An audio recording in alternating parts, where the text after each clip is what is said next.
Good morning दोस्तों, मैं doctor Kumar Bhanu Pratap आज आप लोगों के बीच एक बहुत ही इम्पोर्टेंट टॉपिक लेकर आया हूं, जिसका नाम है बवासीर। आज हम बात करेंगे बवासीर के बारे में। यदि आपको पैखाने करते वक्त तेज़ दर्द होता है, पैखाने के रास्ते से खून आता है, उसमें जलन होता है, लहर मालूम पड़ता है, वहाँ पैखाने का रास्ता फूल जाता है, इचिंग होती है, तो यह वीडियो आप लोगों के लिए बहुत ही महत्वपूर्ण होने वाली है। आज हम बात करेंगे बवासीर के कारण के बारे में। बवासीर क्या है, क्या इसके कारण है, क्या इसके लक्षण हैं, किस तरह हम लोग इसको मैनेज कर सकते हैं और क्या इसकी उपाय किया जाए और क्या इसकी बेस्ट ट्रीटमेंट होगी। तो बने रहिए मेरे वीडियो के साथ और अंत तक इस वीडियो को आप ज़रूर देखें। तो सबसे पहले हम बात करेंगे बवासीर के बारे में। बवासीर आजकल एक कॉमन समस्या बन गई है। प्रायः ये जो होता है, क्या होता है, गलत खान पान और हम लोगों की फाइबर की डाइट में कमी होने के कारण होता है।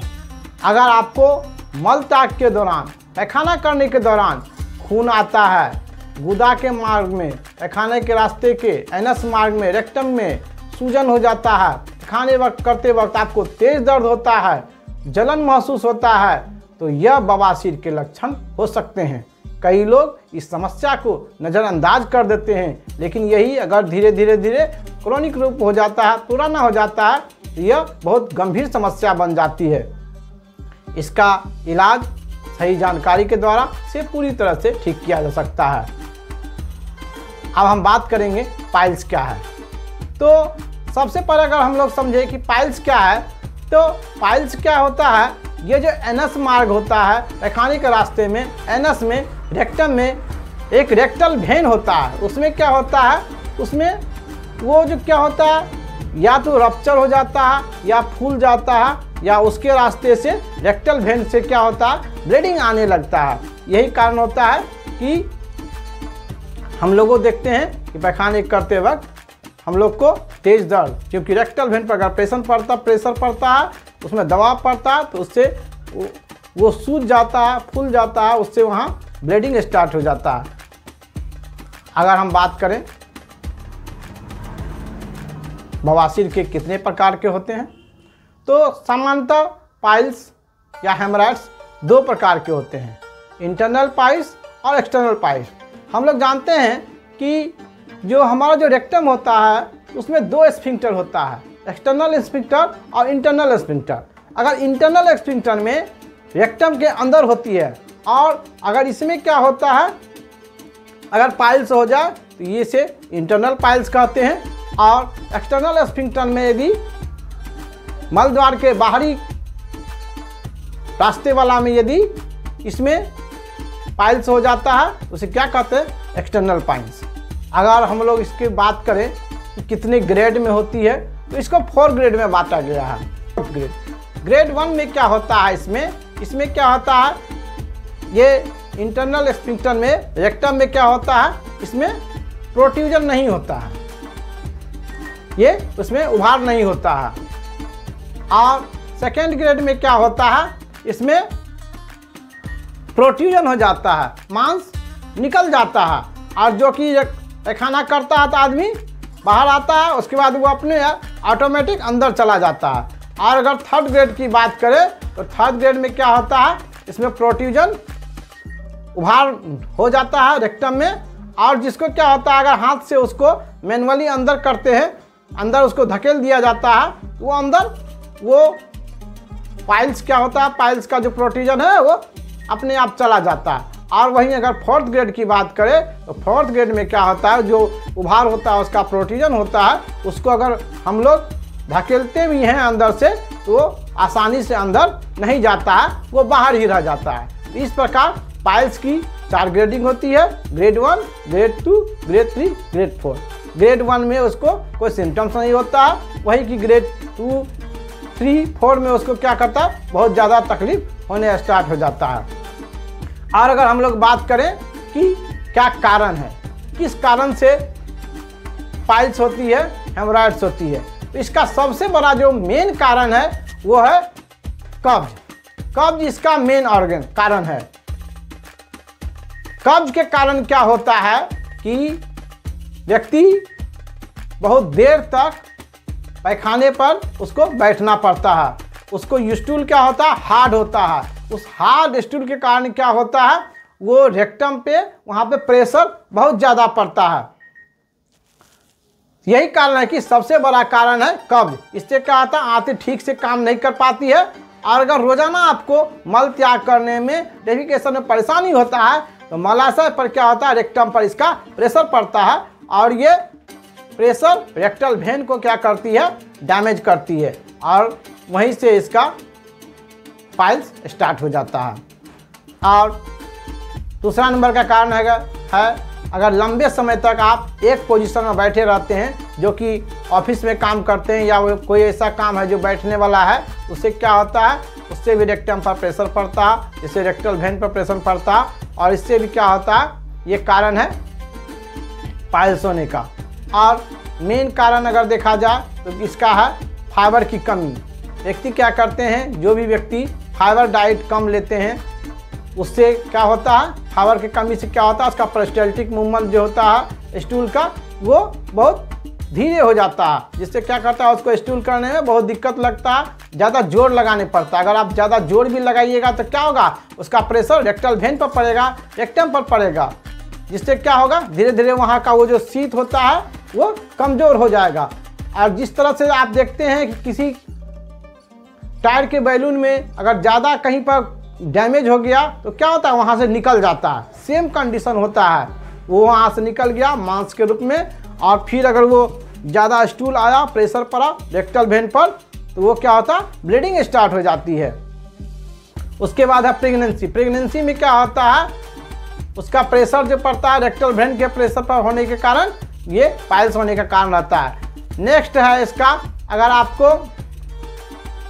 आप ओबेसिटी हैं, बहुत ज़्यादा हैवी वेट है, हैवी वेट के कारण भी क्या होता है, उसका प्रेशर रेक्टम पर, रेक्टल वेन पर पड़ता है। उसके बाद है अगर आप तेल घी का सामान ज़्यादा छना हुआ, भूंजा हुआ, मिर्च मसाले वाला सामान खाते हैं, ये भी कारण है। नेक्स्ट कारण है इसका, अगर आप अपनी फिजिकल एक्टिविटी, शारीरिक गतिविधि को बहुत कम रखते हैं, मूवमेंट वाला काम नहीं करते हैं, आप एक्सरसाइज नहीं करते हैं, ये भी कारण है एक पाइल्स होने का। प्रोस्टेट ग्लैंड के बढ़ जाने के कारण भी क्या होता है, प्रोस्टेट ग्लैंड का प्रेशर रेक्टम पर, रेक्टल वेन पर पड़ता है, जिससे क्या होता है, हेमोरॉइड होने का चांस रहता है। अब हम देखेंगे, बात करेंगे कि क्या लक्षण होते हैं। तो सबसे बड़ा जो मेन लक्षण, कॉमनली लक्षण देखा जाता है, आप जब स्टूल करने के लिए जाएंगे, खाना करने के लिए जाएंगे, तो उस समय क्या होगा, आपको तेज दर्द होगा, ब्लीडिंग हो सकता है, आप देखिएगा मांस निकल गया है, उभार जैसा आपको रेक्टम में मालूम पड़ेगा, मल त्याग में आपको बहुत ज़्यादा जोर लगाना पड़ेगा, बहुत देर बैठना पड़ता है, उसमें वहाँ मलाशय के एरिया में रेक्टम में सूजन आ जाती है, गुदा के अंदर आपको गांठ महसूस होगा, दर्द होगा, जलन होगा। तो ये उसका मेन लक्षण है कि आपको बहुत ज़्यादा तेज दर्द होगा, जलन होगा, लहर होगा, वहाँ लगेगा कि बहुत मिर्च जैसा जलन हो रहा है, इस तरह के लक्षण देखे जाते हैं। अगर हम बात करें कि कौन सी होम रेमेडी है इसकी, हम लोग घरेलू में कौन सी दवा, इसको घरेलू क्या इलाज कर सकते हैं, तो हम लोग इसमें फाइबर युक्त भोजन ज़्यादा करेंगे। सेब, गाजर, मूली, खीरा, पत्तीदार सब्जी का सेवन बहुत ज़्यादा करना है, भरपूर मात्रा में पानी पीना है, गुनगुने पानी से शीत बात करना है, नारियल तेल या एलोवेरा जेल मलाशय के रास्ते पर लगा लेना, जिससे क्या होगा, वहाँ पर ठंडक महसूस होगी। और ज़्यादा देर स्टूल करने में नहीं लगाना है, टॉयलेट करने में ज़्यादा देर नहीं लगाना है। और क्या करेंगे हम लोग, फाइबर मेल या इसबगोल की भूसी, सीलियम हस्क जो होता है, उसका भी सेवन करेंगे। ये इसकी बहुत अच्छी दवाई है। अब हम बात करेंगे कि पाइल्स से कैसे बच सकते हैं। तो पाइल्स से बचने के लिए आपको कम से कम आधा घंटे की एक्सरसाइज प्रतिदिन करना है, अपने डाइट में फाइबर की मात्रा ज़्यादा लेनी है, ज़्यादा देर तक एक पोजीशन में बैठे नहीं रहना है। मल त्याग के दौरान आपको क्या करना है, उसमें जोर नहीं लगाना है।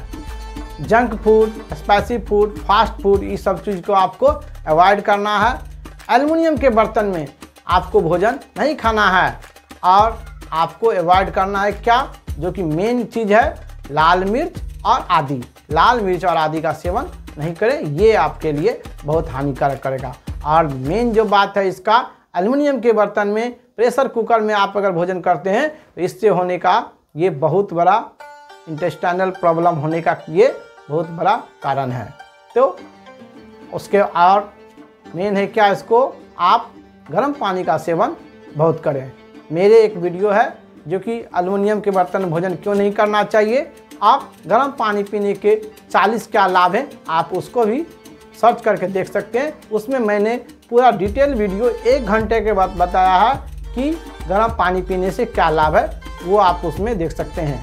और इसका एक जो मेरा वीडियो है, इसबगोल की भूसी के फायदे, इसमें इसको भी आप देख सकते हैं। उसमें मैंने फाइबर के बारे में पूरी अच्छी तरह से बताया है। तो ये थी आपको पाइल्स कि क्या पाइल्स है, क्या कारण है उसका, क्या उसका लक्षण है, क्या इसका घरेलू उपाय है और क्या इससे हमको क्या नहीं खाना चाहिए।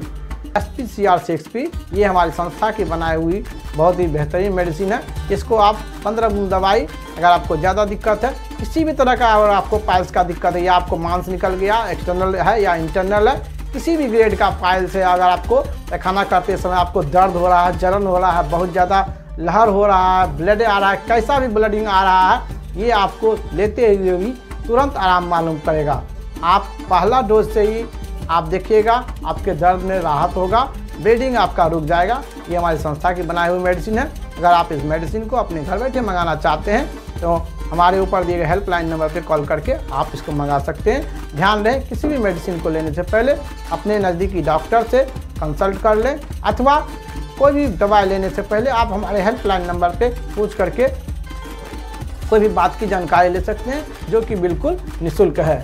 तो अगर आप अपने घर में किसी भी गंभीर बीमारी से पीड़ित हैं, चलने फिरने में लाचार हैं, चाहे वो कोई भी गंभीर बीमारी हो, अगर आप घर बैठे अपनी बीमारी का इलाज कराना चाहते हैं तो हमारे टेलीमेडिसिन के द्वारा हेल्पलाइन नंबर पर कॉल करके अपना अपॉइंटमेंट बुक करा के घर बैठे अपना इलाज करा सकते हैं। ये पाइल्स की एक छोटी सी वीडियो थी, मैंने आप लोगों के बीच रखी। अगर इस संबंधित में आपको कोई भी बात जानकारी लेना हो तो हमारे कमेंट सेक्शन में जा कर के पूछ सकते हैं, या हमारे डायरेक्ट हेल्पलाइन नंबर पर जाके व्हाट्सएप पे आप पूछ सकते हैं। तो ये वीडियो आपको कैसा लगा हमें कमेंट करके बताएं। अगर आपको वीडियो अच्छी लगी लाइक करें, शेयर करें, तथा अगर आपने मेरे चैनल को सब्सक्राइब नहीं किया, सब्सक्राइब करके बेल बटन ऑन करें, ताकि आने वाले ऐसे ही हेल्थ रिलेटेड वीडियो मैं बनाऊं तो आपको इसका नोटिफिकेशन मिलता रहे। धन्यवाद।